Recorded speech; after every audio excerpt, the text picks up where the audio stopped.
Whichever one of these phones you choose, you're going to get an amazing smartphone experience.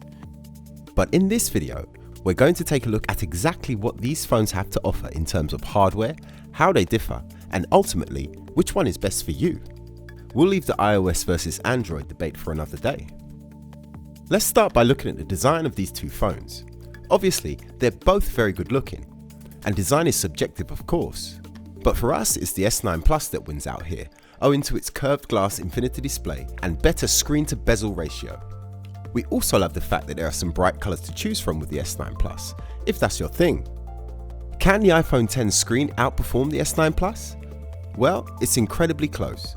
Last year, we thought that the Samsung Galaxy S8 Plus had the best display for watching back content, until iPhone X arrived, rocking an even more impressive OLED Super Retina display, which was made by Samsung. But here, it's the S9 Plus that gains the advantage with its absolutely stunning and larger 6.2-inch Super AMOLED display with its deep blacks and vibrant colour reproduction. It also has a slightly higher pixel density and is 100% notch-free, which is good if you find a notch on the iPhone X distracting, although I have to say, we don't mind a notch at all. Both of these phones have dual speakers, and unsurprisingly they're both excellent. To our ears though, the S9 Plus's AKG tuned speakers have a little more clarity to them, possibly due to their built-in Dolby Atmos, which creates an impressive surround sound effect. We've used both phones as daily drivers and enjoyed both hugely, but we found the S9 Plus slightly more easy to live with, for one major reason: its versatility. For example, Apple's Face ID is excellent, but sometimes you can't get a fast, accurate reading, so you have to resort to entering the PIN to unlock your phone. However, with the S9 Plus you have a fingerprint scanner as backup for whenever this happens.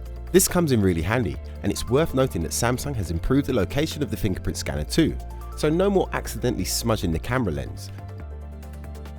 Another reason we found the S9 Plus to be more versatile is the fact that it can store up to 400GB of extra data on a micro SD card.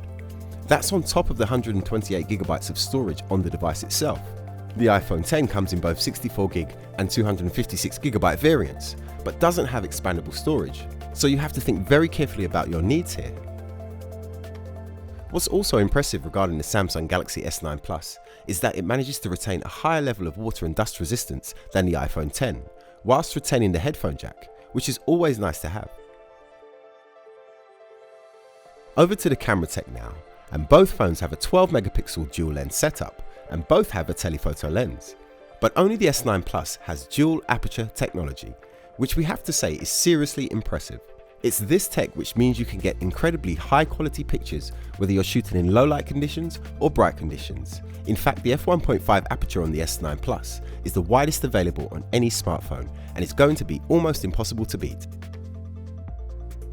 Whichever of these phones you choose, you'll also get terrific slow motion too, which is a lot of fun.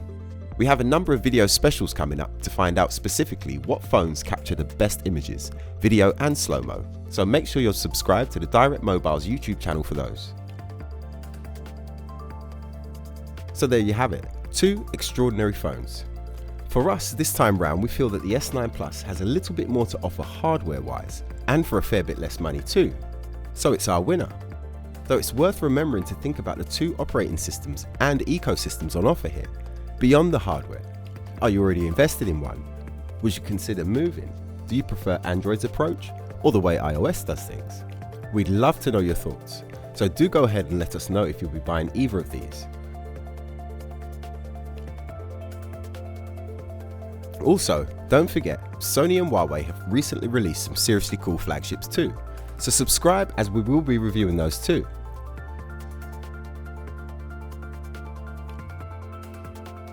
Whichever phone you choose, you'll find it at Direct Mobiles.